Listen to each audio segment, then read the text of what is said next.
So I just watched SuperBad, and I gotta say, it is a relic of its time. That means it's good. Like, it reminds me so much about how I was in my early teenage years. Like, I used to try to get alcohol, I used to try to get girls, well, still do. I can't get both now, but, I illegally, have age consent. Okay, this is going way too overboard. I know it's a PG-17 movie, but I don't want this video to get taken down. But I'll just say this. Fogel, or should I say McLovin, and his interactions with the cool policemen are like my favorite parts of the movies. Like, those two policemen were so cool, and I don't usually like cops, but those guys are awesome. Like, man, I would have loved to hang out with those guys if they were real. Like, they remind me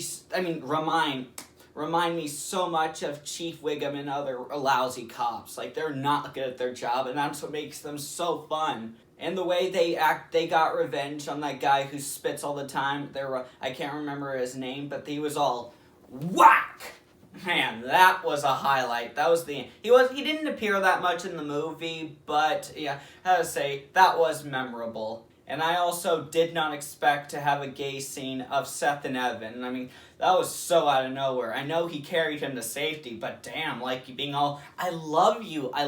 Like, I wonder if they had sex. Well, I'm not into that, but that would be, I mean, if that's any of you guys are into, that's fine, but that was personally one of my least favorite parts in the movies. Man, I wish they made a show out of this movie. I mean, Kung Fu Panda got one. Well, to be fair, that's a trilogy or quadrilogy or whatever, but still, I mean, it is way too good to not have one. Maybe one day I'll try to sneak in alcohol for underage teens. Nah, I'm just kidding. I would never do that, unless they were really good friends of mine, but otherwise I do not want to break the law.